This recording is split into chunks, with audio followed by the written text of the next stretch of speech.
And we are here live in studio with Jonathan Mallard of the Life After Death Society. How you doing? And you are here representing Sci-Fi and Rock this weekend? Absolutely. I'm here to promote the big show. A lot of time and effort has gone in by a lot of people to put off a solid, stacked, we'll say, deck of geeky awesomeness, which starts this Friday and runs through Sunday at 180 Portugal Cove Road. Hope to see everybody there. Yes. In that place that's named after that Bing Crosby movie. Absolutely. Don't you just love copyright? Yes. Bada boom, bada bing. Uh-huh. So, how did you get involved with Sci-Fi and Rock? Well, to be honest with you, I am friends, of course, old-time friends with Steve Lake, as with you, from our glory wrestling days, we'll call them. But Yes. Things have changed quite a bit. I no longer wrestle with the living. Now I kind of tangle with the dead. And to be quite honest with you, it's been an interesting transition to that. But yeah, basically Steve Lake, me and him were chatting about it one day. He said, you should probably come to Sci-Fi and be a part of this. To be quite honest with you, I always kind of wanted to take it in and see what it was all about. This is probably the first year since it's run that I haven't actually had to work all weekend. So I'm pretty excited. I guess it's kind of rare for someone to have a table, be doing a panel, be hosting their own panel, and I'll be in the first time they've ever been. Never been there before, so Wow. Should be pretty fun. Yeah. It's a good time, even if you're just there hanging out with your friends at your own table. That's right. And a lot of new people come wandering around. Of course, I'm involved with the St. John's Games Club. Mm-hmm. We just basically play board games and, hang Nice. out every weekend. So we go to each other's houses and eat donuts and other junk food and play fun board games. So we'll be playing some fun board games, I'm sure, at Sci-Fi and Rock this weekend. Absolutely. Who knows? And if you're playing with me, maybe some of the pieces on the board will start moving by themselves, and we'll have ourselves a little mini ghost hunt. That could work. Hard to beat the dungeon master when you can't hear him. So, shall we put on a little something Sure. musically? Any requests of the CDs I showed you? I'm thinking Unsolved Mysteries theme. That'd be a good start. All right, so here is Unsolved Mysteries on 93.5 CHMR FM.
The MUN Sustainability Office was opened in January of 2007, and the work that it does is guided by the Advisory Committee on Sustainability.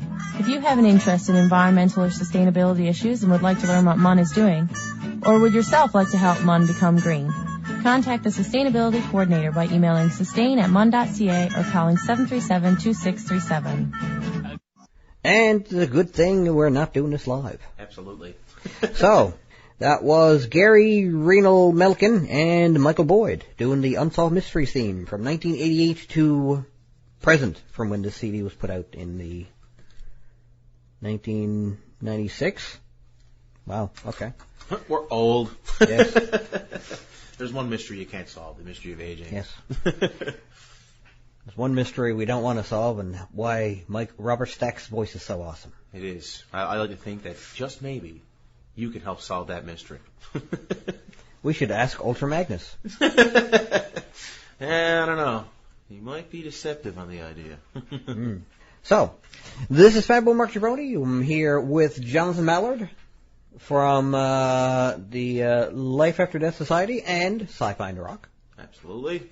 And you will be at Sci-Fi in the Rock at 180 Portugal Cove Road this weekend. Mm-hmm. So in what capacity are you actually involved with Sci-Fi in the Rock? I actually got what we call the double duty. I've got the honor of both having a table at the event on Saturday, the entire day Saturday, and also hosting the only paranormal panel this year at 11 o'clock a.m., which should be really, really fun. Yeah, it should be. Yeah, it should. Hopefully. Better be. So how long have you been involved with the paranormal? Well, really my whole life, but I've only really started investigating it the last 2 years. Me and my partner actually formed it kind of on a whim.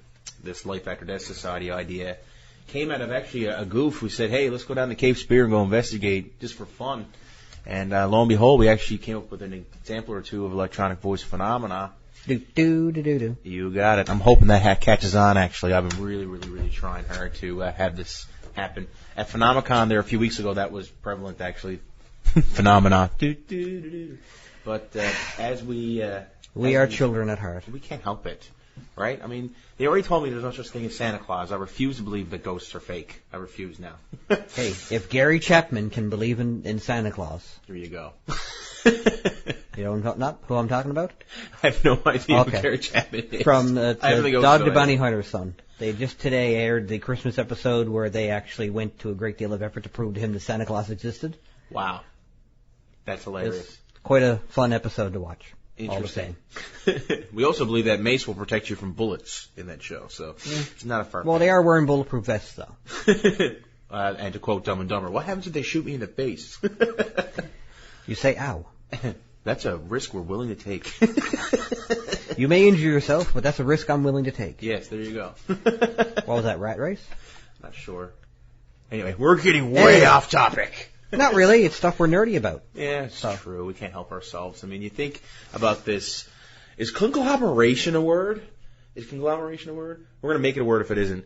This conglomeration of geeks come together and nerds and people who just kind of miss the whole point of what those two words actually mean. I like to think it's very passionate about what they are into. I know people who are very much a geek for their dog. I know people who are very much a huge nerd for their rock garden in their backyard. I know people who swear they're not nerds, yet if they do not have their turkey cooked at a certain temperature for a certain amount of time, they're very upset. I believe it's passion. Maybe we should call it passion on the rock. How romantic. Except that might attract the wrong people. Or the right ones. This con has become very interesting. That's the whole point of me being here, man. An awful lot of people dress as Captain Kirk from the 60s. No. Well, you probably don't need to dress as Captain Kirk anymore. But what I will say, on the topic, actually, of Star Trek, I actually can't help but think Skylar every single time I see, who's the guy's name? What's his name who plays Spock in the new movies? Zachary Quinto. Every time I see this Zachary character, I think Skylar. Yes. Right away, which is a really cool villain. Used to cut people's heads open. Remember that? Yes. Suck out their powers. I love that whole idea. Maybe it's the head cutting part or the sucking part, but I love that idea. It's awesome. Yes. And speaking of all this head cutting, how long has it been since you've been wrestling? Actually, it's been quite a long time. It was around this time last year, actually, I participated in the first ever King of the Rock tournament with Cutting Edge Wrestling. To be honest with you, it was a one-time kind of deal. Just wanted to go out there and have a little bit of fun. They were short on guys at the time, so there really wasn't any plan to have me come back full-time whatsoever. To be honest with you, with my work schedule, injuries, a lot has happened over the last 4 years to keep me out of the ring. It's been a very humbling experience not being able to get down and play with my little girl who's going to be 4 now in August. Huh? So life has definitely changed since she's come around. And, at some point you got to stop jumping off scaffolds and start paying the bills. So as it's pronounced, shaffold. Shaffold? If only we had a clone of that. This is going to get bad. But then we demand the original clone. That's true. We want the one and only one. Yes. And his black twin? Yeah, that was very bizarre, wasn't it? Yes. We have a white clone and a black clone. I'm sure there's nothing racist sounding about that. No, there isn't. Oh, God. What about the magenta clone? Would that be like some kind of Illuminati bizarre thing going on there? I'm not really sure. This has absolutely nothing to do with ghost hunting or sci-fi in The Rock, but this is great fun. Yes.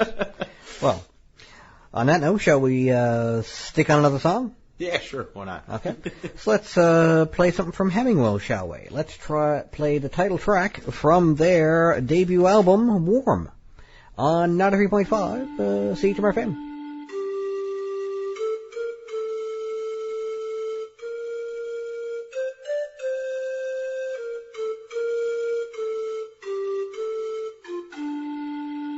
It's a kind of day.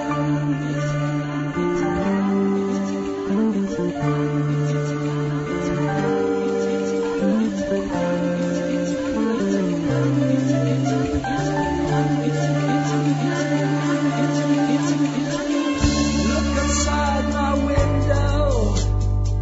Guess it's a time of day. Snow covers the glass. Never go away. I'm running out of space, trying to save this. There's nothing in my closet. It's a kind of way, 'cause it's warm in my kingdom. And it's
There are still countries where people have no running water or toilets. Think about it, no toilets. Everywhere. If it offends you to hear a child say then maybe you'll find this obscene. Diarrhea kills 4,000 children every day. They don't have sanitary plumbing or medical care. 4,000 every day. Sign up today at oxfam.ca if you believe in health and education for all. So yeah, that's a typical CHMR commercial. Good Lord, man. Good Lord. Are you telling me it offends you to hear some kid saying a certain word? No, not at all. I just feel like I was just kind of like raped in the ear a little bit. And the reason why is because we had, this sweet kid coming on talking about, how little kids around the world have no running water. And then you talk about a certain word. All right, then. You set me up for it. You hurt my soul. Yes. Next question. So anyway, this is Fabio Mark Jabroni. You're listening to the Friday Morning Markout, and I'm here talking with Jonathan Mallard, representative from Sci-Fi in the Rock, which is happening this weekend at 180 Portugal Cove Road. Yes. Did we talk yet about how long you've been involved in paranormal? I mentioned 2 years. Actually, it kind of started really a long time ago. I've always had kind of like a passing interest. I remember when I was a little tiny boy, we'll say, I can remember picking up copies of an old rag paper used to be sold at gas stations called the Weekly World News. You remember that? And it was like this, the most ridiculous, kind of like the National Enquirer kind of deal. But it was even more ridiculous. It was just over the top. How can you be more ridiculous? We're talking like horribly photoshopped monsters on the cover. Okay. Something that would attract a young kid, definitely. And, I just kind of always had it on the back burner into the sci-fi kind of deal when it came to paranormal. But to be honest, I grew up to be an atheist. My father was diagnosed with terminal liver cancer. Now, to be honest with you, because of my spiritual beliefs, it was pretty much the end of the show, we'll say. That's all she wrote for Dad. And I had him written off, to be honest.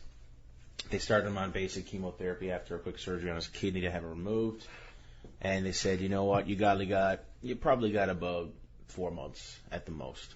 So, obviously I was devastated by this. And because I know there's no higher power to help Dad and medical science is not going to be able to help him, I pretty much had no choice but to be very upset and think my father was going to die.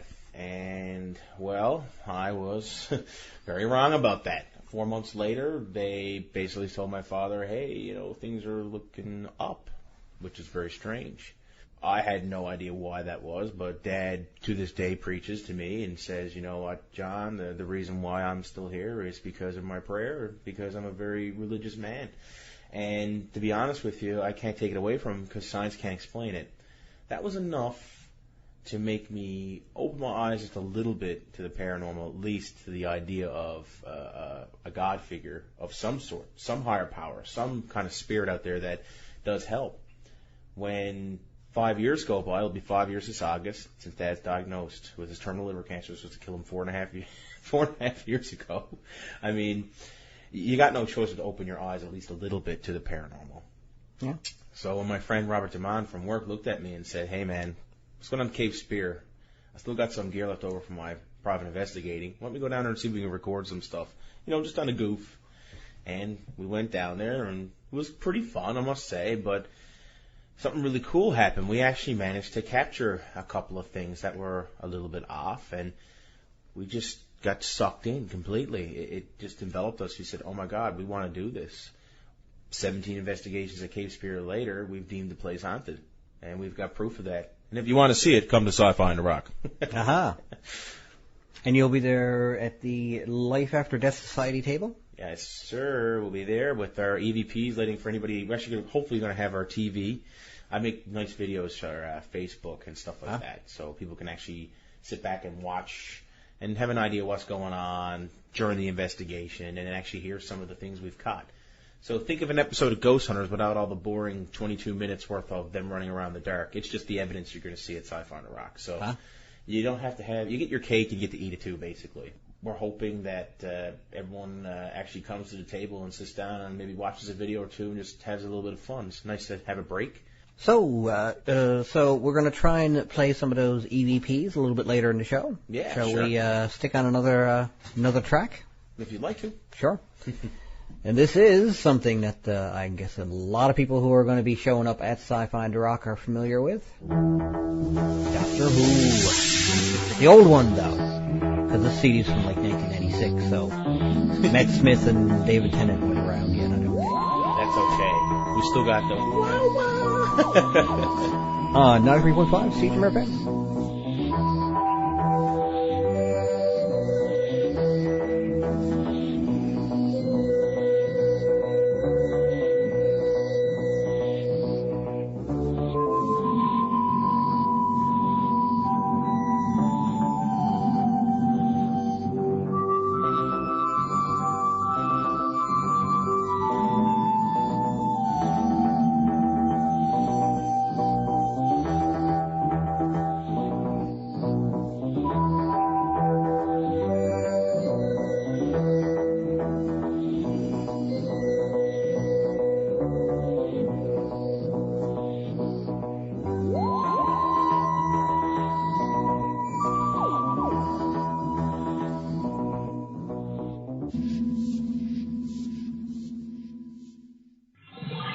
Your only alternative radio, CHMR FM. Listen online at www.mon.ca/CHMR. And that was the Doctor Who theme from, actually, what is this called? Television's Greatest Hits. How many Doctors has there been by now, anyway? I believe they're at 13 now. Good Lord. Good Lord. That's a lot of people to be the same Who, right? Yes. But they do manage to link them all together in a really neat episode. That happened a little while ago, didn't it? Not sure when. Yes. I remember hearing something about that online. I'm not really a huge fan, but they actually managed to use that mythos and link it all together, how they're all connected. Yes. I thought that was pretty neat. And a little bit of an introduction of the new Dr. Peter Capaldi. Yeah, well, there you go, right? Well, his eyes anyway. Yes. But oh well. What do you want? You're not getting the whole thing until you tune in. So, shall we give a listen to some of these EVPs? Yeah, sure. A quick explanation maybe to the people who might be listening right now on actually what an EVP is, because a lot of people out there might not know. EVP actually stands for Electronic Voice Phenomena. Do. Yeah, thank you for that. And the most important thing I can tell people about electronic voice phenomena is that it's just that it's phenomena. It's not proven by science, but it very much seems to be there. Disembodied voices that should not be recorded is the best way to describe it. I've caught very strange electronic voice phenomena all across the province. And to be honest with you, I just finished penning my manuscript for my first book on the subject. So it's going to be pretty interesting to hopefully have that out by Halloween for everybody. Shameless plug, cough, cough. But as we go ahead and actually explain to you guys what it is that you're hearing, I want you to know there's actually a couple of different pieces of equipment we're using. This first EVP we're going to play for you guys is just a standard recorder. The location was the Forest Road Anglican Cemetery down by the prison, Her Majesty's Penitentiary. It was caught about 3 o'clock in the morning. We had 2 stationary recorders at either end of the cemetery, while me and Rob were investigating in the far upper right-hand side, so closer to the actual Forest Road we were. Then the recorder was downhill. We actually got 2 screams, which was pretty unsettling to hear. We did not hear that, nor was it on any of our other pieces of recording equipment. So I think it is a genuine example of electronic voice phenomena that we managed to capture down there with no one there at all. Huh? It just so happened. So either somebody walked by that Forest Road Cemetery at 3 o'clock in the morning on a Wednesday morning at 3 o'clock and screamed into our recorder, or we've got what might be a restless soul. All right. So let's give that a listen, shall we? Sure.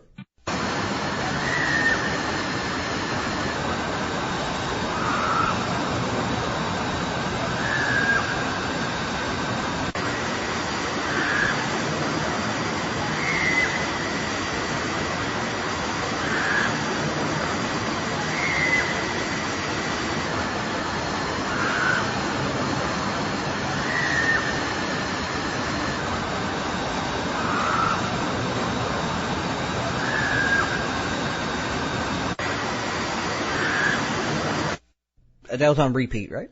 Yeah, actually, I actually did the did the honors for you. You got 2 screams that are on repeat. It repeats a couple of times, and it slows down. So I purposely slowed it down so you can hear it a little bit more clearer. A lot of electronic voice phenomena actually comes through quite quick. So slowing it down is a great way to actually be able to understand it. Now, there's a big difference between slowing something down and thinking you're hearing something, and slowing something down because you want to hear it more clearly. Yes. That, my friend, is genuinely 2 screams, and there's just no one around to do that. So how do we decipher that? What do we think it might be? I like to think it might be something that's hanging out in that cemetery, just letting us know we're there. With a scream. Have no idea why. If we did, we'd know. We'd probably be pretty rich by now. Yes. So, how long have you been investigating? Well, really, the investigation is actually a different kind of beast. An investigation of an area is a set plan in motion. What the big difference between us and what you see probably on TV, what people are probably expecting, is just the thoroughness. You might turn on TV and watch a show and see them investigate one place, find maybe a piece of evidence, and move on to the next place, and which makes sense because you're after ratings, right? Yeah. We're not exactly after ratings. We're researchers, so we will spend many nights in the same area combing over, trying to find repeated evidence, the same thing over and over again, or at least some type of phenomena that repeats itself in order to make it more valid. The biggest thing I could say on the subject of evidence and what we actually capture is it is up for interpretation by anybody, and you can make up your own mind. But I think is when you find something that's pretty solid and people can agree on, like I'm sure you probably agree yourself that does sound like 2 screams, probably of a woman that was captured there. When people agree, it makes such a stronger case for the evidence itself. So when I say I've been investigating for 2 years, I've probably done more investigating than most people have because I've really gotten in deep with a few places as opposed to many different places. So no tips of the iceberg for this guy. He's going in deep all the way. And to be honest, I'd love to investigate maybe 5 places a year and just be very thorough. Well, sounds like a good plan. Yeah, it's worked so far. So do you have a favorite investigation so far? Or? Oh, yes, absolutely. Hands down, and I'm sure my good friend Rob will agree, my late uncle's cabin, Ebb Short, is up in Holyrood in the middle of nowhere. There's no electricity, there's no lights, there's nothing up there. Everything's run pretty much on propane, and my father has a summer home really close to the location, and we actually had a chance to go there and investigate and spend the night there twice. Now, I spent the first night there by myself and captured some really, really great evidence. And after that, I had to get the phone call up to Rob and say, man, listen, you got to come up here with me. So he hauled butt, so to speak, up there, brought his little girl and his wife with him, and we made a weekend of it with our respective families. And lo and behold, went to the cabin again and got some interesting examples of electronic voice phenomena again. So definitely my favorite investigation for the simple fact that I actually got evidence twice. Doesn't happen very often. I mentioned earlier that I did 17 investigations at Cape Spear. Probably only 9 real solid examples of EVP ever came out of there. So you get an idea how rare it is. But the fact that it's my late uncle's cabin as well makes it very special to me. I mean, to be honest with you, I genuinely feel like I got a couple of signs there from him that he is okay, that there is not a world that goes black. Finality is not finality. It's just another theory. And when you pass on, there is an afterlife. I really believe it after that investigation. So very, very important one. If you want, we can maybe play an example of Ghost Box electronic voice phenomena from that cabin if you'd like. Let me just explain what a Ghost Box actually is. A Ghost Box is actually a spin on a Frank's box. Basically what it is a hacked radio. And what it does is scan stations either forward or reverse very, very fast. And as it scans stations, sometimes you hear voices, usually in the white noise, and sometimes through the stations themselves. One of the best examples I can give you of false readings comes from Ghostbox as well, when we hear a radio ad or maybe some stray signal from somewhere else come through. But when you're scanning at a really high rate like we do on AM, you might hear Mark Jabroni's voice for a second. You might get a little blip, just like that. But when you actually scan that thing at 300 ms, microseconds like we do, and you get full-on sentences that are in direct response to your questions, that's when you're getting some genuine examples of what we call in our field ITC, which is instrumental transcommunication. Huh? You're actually hearing the voices, supposedly, of the dead through this device, and then they're picked up on a recorder. So I think I'll play a really good one for you. There's one that would probably give you the chills, actually. It's from the investigation I did by myself, and basically I'm sitting in a chair with my back to the room, and we get the Ghost Box EVP, I am behind you, and then immediately following that, I came through. So I am is an intelligent thing to say. I am as in I am behind you, which makes sense because my back was to the room. And then we have I came through, which makes me kind of be a little skeptical of what it might mean with regards to is it my uncle or not. But when you say I came through, as in I came through the device. I've made communication. That's what I believe it is. All right. So we'll play that one next. Hey, Spirits in right now. Can you tell me what your name is?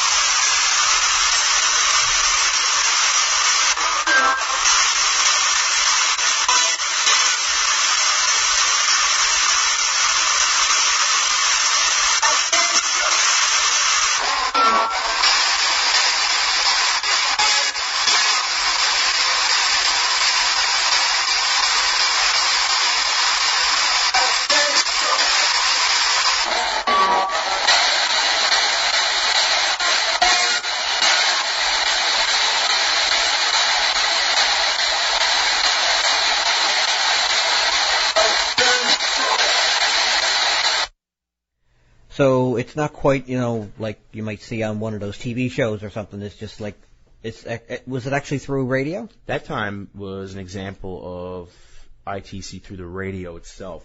Okay. You actually heard the stations. Now, either we have a statistical anomaly where my question was answered through radio stations, which is pretty far out there, or we have some genuine ITC going out there. That's the wonderful thing about the Ghost Box or any Frank's Box is there's actually multiple theories about how it works. We have a spirit that can speak through the white noise itself, which is basically the sound through the stations, and we also have the stations themselves somehow being able to manipulate those words. One thing that really gets me about that is the fact that I was actually sitting down at a table with my back to the room when that EVP was captured. In order for someone to be in the room and communicate with me, they would have to be behind me, like the spirit had said. I am behind you. And then saying, I came through. So it'll let you know that they can see you, they can be behind you, and there might be one right behind you right now. Comforting. So anyway, this is Fanboy Mark Jabroni here with Jonathan Mallard, representing the Life After Death Society and Sci-Fi and Rock. So, yeah. I don't think I'm going to be sleeping tonight. Good. You shouldn't sleep. Definitely shouldn't sleep. Not with so many mysteries unsolved out there, man. That's when they get you. That's true. What I guess you're a fan of the various paranormal investigation shows that they've had on TV over the years? They intrigued me, but to be honest with you, after doing this myself, I'm actually kind of disgusted with most of them. And the reason why is because they, A, do not show the amount of work that goes into creating an actual investigation. B, they really focus on the possibility of there being a spirit. That's already been done to death. Since 2004, we had our taste of that pseudoscience, and it's getting old. The plumbers came on TV. They found that ghosts make phenomena happen, and all they've done is be fascinated with that it actually exists. Me, I'm kind of past that, and I think the world is past it as well. We've seen enough evidence. Now we want to know about the phenomena itself. Where is it coming from? How is it being communicated? Why is it being communicated? See, that's the difference between a ghost hunter and an EVP researcher that I am. I already believe it's there. I don't need to hunt it, as to speak. I'm more like the guy who dissects it once it's caught. And that's really the difference for me. So am I a fan of the TV shows? I'm a fan of the fact that they've taken something that was very taboo and made it mainstream. I think that's the biggest step made by ghost hunting, we'll say, in the last decade. No doubt about it. But that's as far as they've gone. Yeah. They've already been beaten to it. How many more shows can you throw out there? How much more evidence of the paranormal can you capture without realizing that steps need to be taken to find out what's causing it? And, of course, when I do my paranormal panel on Saturday at 11 o'clock, I'm actually going to give my own theory as to where all these strange things are coming from. And not just poltergeist or phantom or ghost phenomena, as well as a lot of other ones, too, out there. So that's going to be pretty interesting. But I don't want to give it all away on the radio. You know what I mean? You got to come and listen. All right. So we know how you feel about ghost hunters. You gave your opinion on that. Yeah. What about there's been a number of ghost investigation shows. Mm-hmm. There was Most Haunted of the UK. Mm-hmm. Did you ever see that one? Yep. Very similar premise. But with cooler accents. Yes. Jolly good. Yes. There was, I think my favorite was Paranormal State, was it? Ah, yes. The one on A&E? Yes, the one who had the psychic medium Chip Coffee on it. Yes. Yeah, quite aware. Ryan, his name was Ryan Bell. Ah, yes. Interestingly enough, you bring him up. Ryan feels the same way I do. He feels that, that purpose has been served. Ghost hunting has been served on TV. He's now a researcher and has devoted his life as well to the evidence itself and what we can learn from the phenomena. Just a perfect example, we can dissect that ghost box EVP you played earlier. Yeah. The fact that it says I am means that it's a sentient being that has intelligence. The fact that it says behind you means it has an idea of spatial coordinates. It means it can see me. It means it can see me in real time and communicate. Or has been watching me for quite some time, which is even more unsettling. I came through also means, well, yet again, another possessive word. I came through means that I done something. It's intelligent. So what you're getting now is something that's completely different than what you would be getting, say, if we had those two screams we played earlier. I think the two screams might be a residual type haunting. Yes. Right? So it might be two different types of entities right there. Two different investigations, obviously. Yes. Right? But you're starting to see there's more to the phenomena than the fact that it just exists. Think of Tesla being fascinated by the sparks in his machines and his beakers and never actually taking what he's seeing and finding out how it works.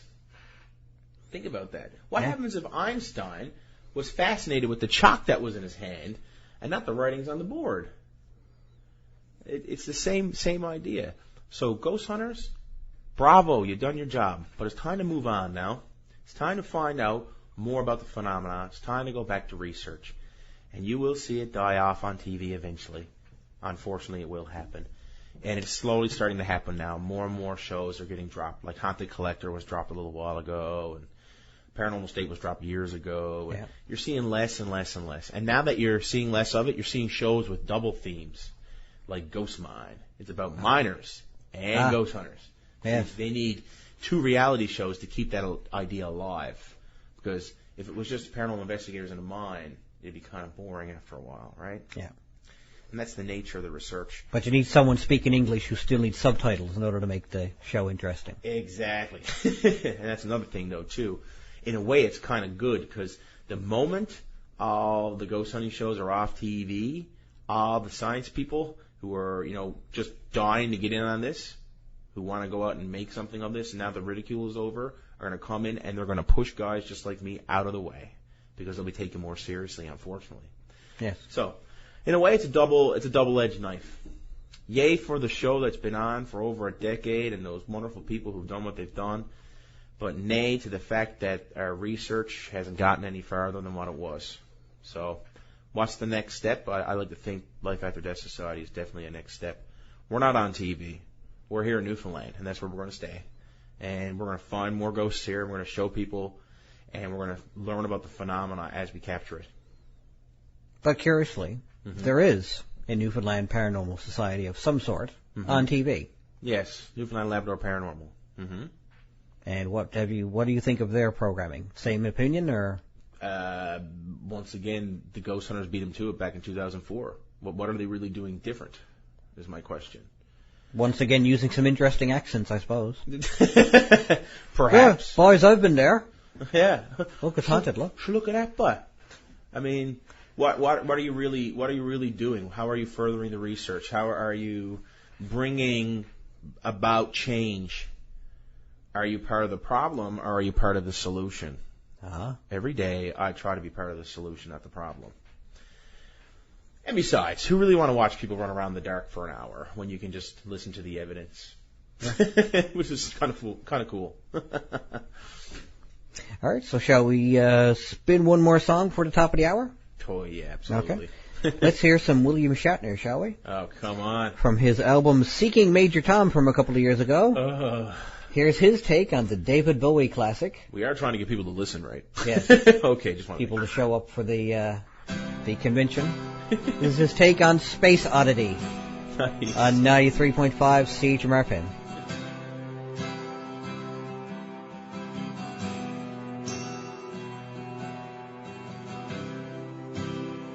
Ground control to Major Tom. Ground control to Major Tom. Take your protein pills. Put your helmet on. Ground control to Major Tom. Commencing countdown. Engines on. Check ignition. And may God's love be with you. Lift off.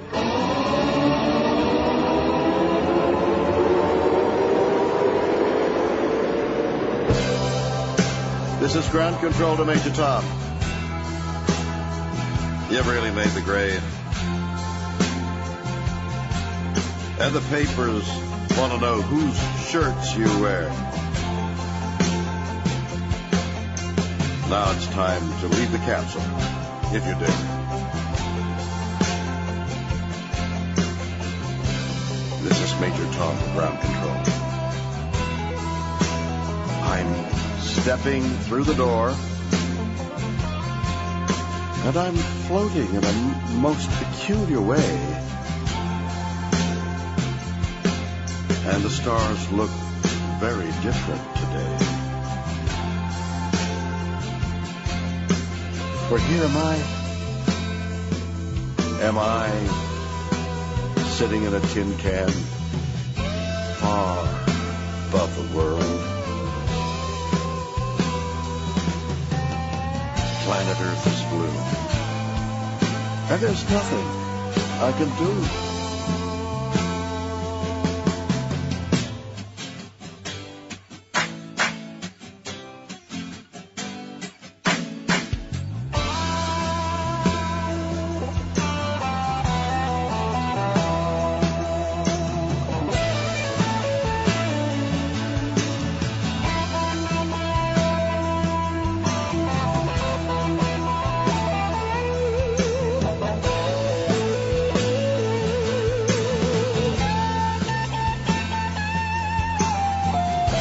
Though I'm past 100,000 miles, I'm feeling very still.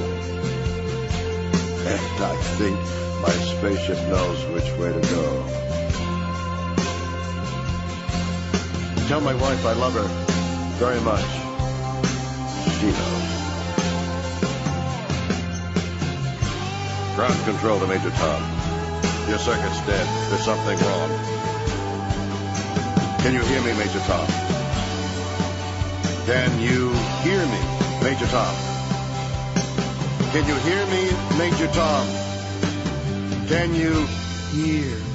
Am I floating around my tin can, far above the moon?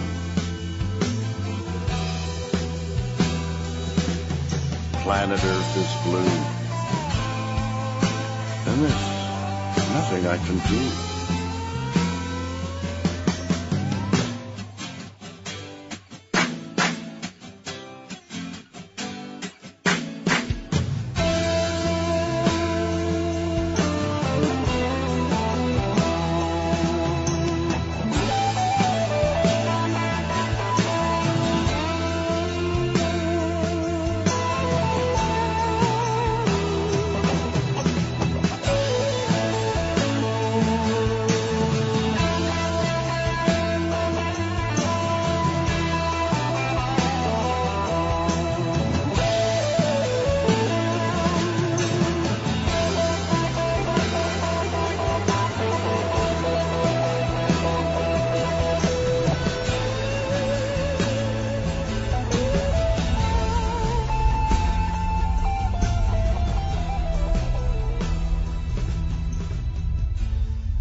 Well, I've just got through beating off all the clowns in this here joint, and all I got left to do is kick up my feet and go listen to Ring Rust, Atlantic Canada's only source for wrestling news radio. Fridays at 1 p.m., right here on CHMR 93.5 FM.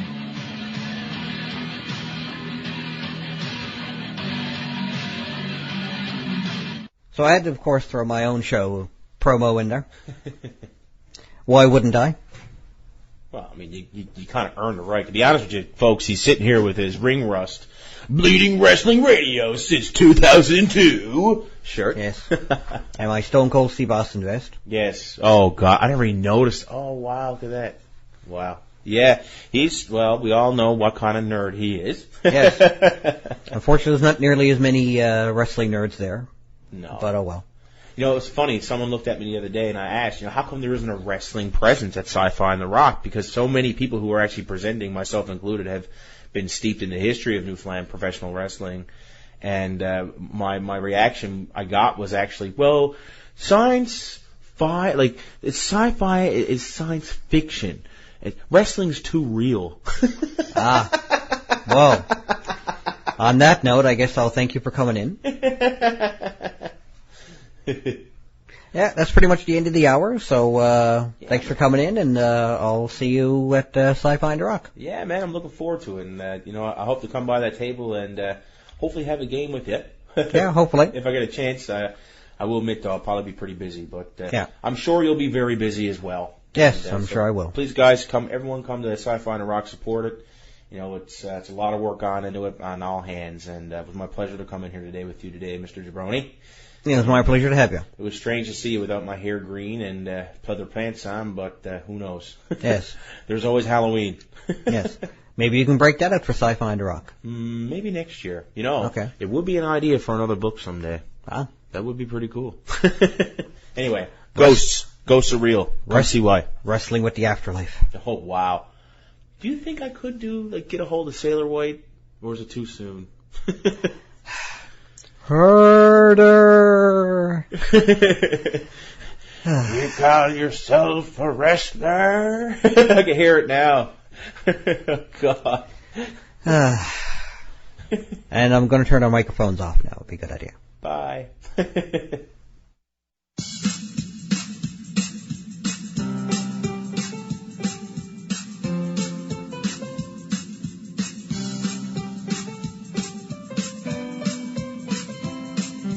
Like me on Facebook, tinyurl.com/ringrust.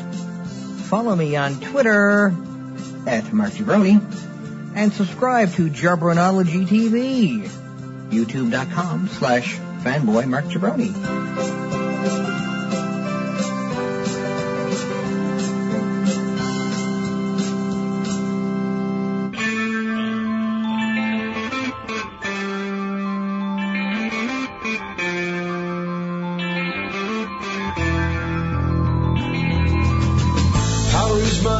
Destroy, I use at my command. This skill I have and will employ to make you understand. Bring together a plan in place amid the burning sea. A molten mass of knotted waste, cascading, flowing free. The power is mine.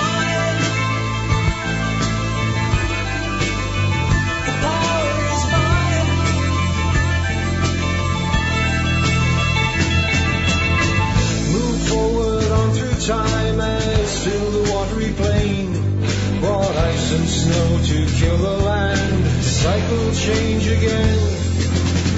Creatures walked, so walked man with images on caves. Move forward on through time, rising rain waves. The power is mine.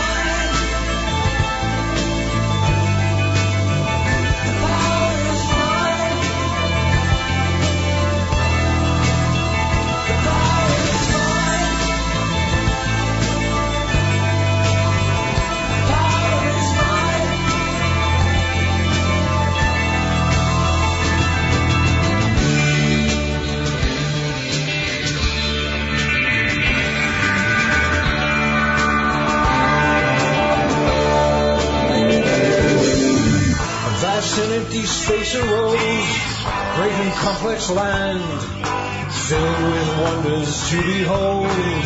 Do you understand? When home I went, my work complete, I look up at the sky, think back at all my labor's feet, and eat my apple pie.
And we'll send that out to all the Masters of the Universe fans out there. The power is mine! That was Hemingwell, again from their album Warm, with Apple Pie. This is Fatbo Mark Jabroni. You are listening to the Friday Morning Markout on 93.5 CHMR FM. And to take us to the top of the hour, we're going to have one final really, really nerdy song from Songs from the Black. All kinds of tribute songs to both Firefly, the TV show, and Serenity, the movie. Jane, the man they call Jane. Adam Baldwin. He robbed from the rich and he gave to the poor. Stood up to the man and he gave him what for. Our love for him now ain't hard to explain. The hero of Canton, the man they call Jane.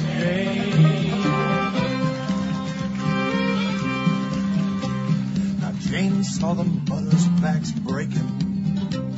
He saw the mothers lament. He saw that magistrate taking every dollar and leaving 5 cents. He said, "You can't do that to my people. You can't crush them under your heels." So Jane strapped on his hat and in 5 seconds flat stole everything Boss Higgins had to steal. He robbed from the rich and he gave to the poor. Stood up to the man and he gave him what for. Our love for him now ain't hard to explain. The hero of Canton, the man they call Jane. Now here is what separates heroes from common folk like you and I. The man they call Jane, he turned round his plane and let that money hit sky. He dropped it onto our houses. He dropped it into our yard. And the man they called Jane, he turned out his plane and headed out for the stars. He robbed from the rich and he gave to the poor. Stood up to the man and he